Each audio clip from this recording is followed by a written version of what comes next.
Ойшылдардың өмір туралы керемет нақыл сөздері. Ең ұлы жеңіс өзіңді өзің жеңу. Кальдерон. Өмір еңбексіз ештеңе бермейді. Гораций. Молшылыққа белшеңнен батқың келе ме, онда теңізге емес өз теріңе малшын. Асылды сонда ғана табасың. Егер одан таппасаң, еш жерден таппайсың. Пришвин. Саналы да ерікті еңбек қана адамды бақытқа кенелтеді. Ушинский. Көп еңбек еткенге бақыт басын еді. Леонардо да Винчи. Қайсың болсын өнуіне 3 түрлі шарт бар. Ең әуелі ниет керек, одан соң күш керек, одан соң тәртіп керек. Әуезов. Егер ісім өнсін десең, ретін тап. Абай. Ешқашанда үлкен қиыншылықтарсыз үлкен істер болмайды. Вольтер.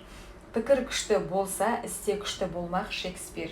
Әрбір істегі ең маңызды нәрсе жұмыс істегіңіз келмеген сәтте күштеп жеңу. Павлов. Сіздің істеріңіздің нәтижелерін басқалар бағалайды, тек қана өз жүрегіңіздің таза да әділ болуына тырысыңыз. Дескин.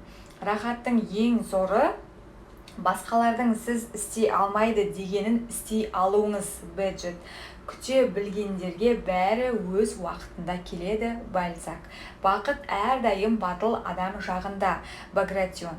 Бақыттың мәні парасаттылықта, әркімнің өз алдына игілікті мақсат қоя білуінде. Ол мақсат тек кездейсоқ рахат үшін ғана емес, шынайы игілік үшін бағытталуында. Адамның өз мінез құлқын, іс-әрекетін ерікті түрде өзгертіп, ізгілікке бағыттап отыруында.